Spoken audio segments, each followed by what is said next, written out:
From day one, it's definitely been like sci-fi book covers. The colourful worlds you'd see on the front of like Asimov or Clarke, so people like Chris Foss or John Harris, those kind of artists that would create these kind of science fiction worlds that, I want to go there, I want to explore that world, and that's kind of the visual, the kind of vibe we're trying to get with No Man's Sky.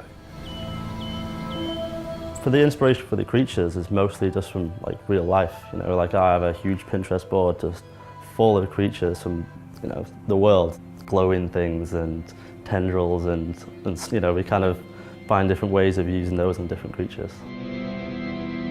As you get close to the centre, things become a little bit more unsettling and things start to become unusual. That's how we keep that sense of progression that you want to keep going to the next planet, because for me, when I'm playing the game, that's always what I'm doing. I want to get to the next planet just to see, what weird thing am I going to see next.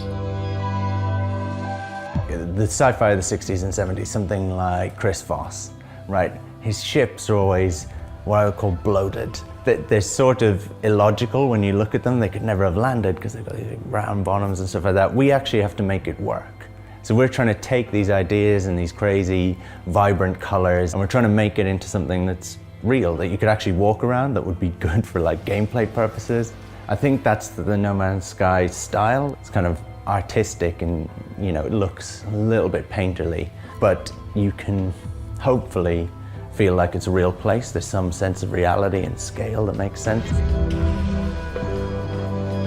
When the guys, because originally there were 4 of the guys, kind of putting together the very base structure of the game, when they started talking about creating a procedural game, it's pretty much the first time that I'd heard that word used so frequently, It's the first time I've done any procedural art. You get much more value for the individual parts you make. You're not making a part and then that's it. That part gets used on loads of different creatures or ships and stuff.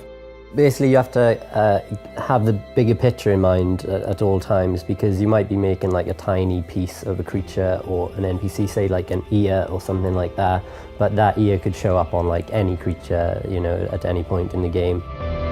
It's definitely been a big learning process, but it's just so interesting to see all the kind of things it comes up with, creatures that we didn't think would be flying around or walking on 2 feet, and you just, you'd never, as an artist, be like, oh, I'm just going to make this creature do this, but it's just really interesting to see all the variation.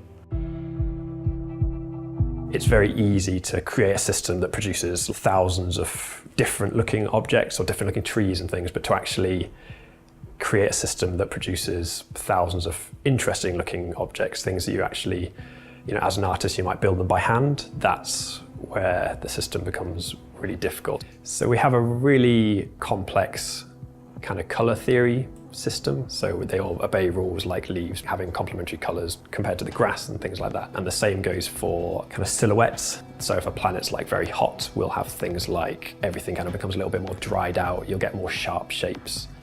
A planet has a personality. That's kind of what we're going for.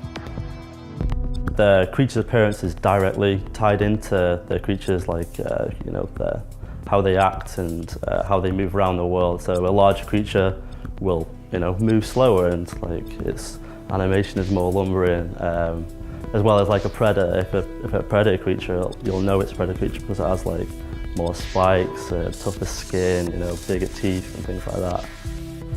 Everything we make in No Man's Sky comes from a foundation, so we'll have a set of blueprints, and because we're all adding to these blueprints, it means that I'll not only see results that I didn't expect from a procedural system, but also, Jake might have been involved, so suddenly, I'll see some of Jake's things, and it's really cool from that point of view.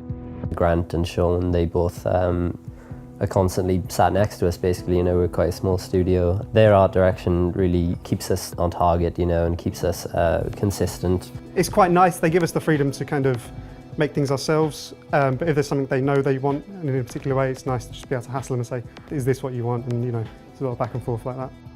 If you're working on anything creative, you instantly lose perspective. I find it all the time, just doing my own work. So I think that's what me and Grant, to a larger extent, are there for, to just kind of keep that perspective, keep that fresh set of eyes.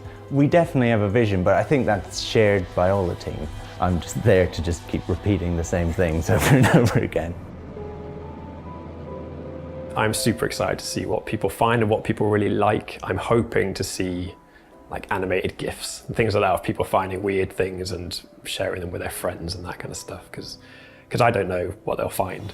At this stage of a project, usually you'll know the game inside out, you'll know every single piece of artwork, you'll be ready for it to release. And at this stage in No Man's Sky, we are still landing on planets and still meeting a creature or seeing a planet and being like, wow,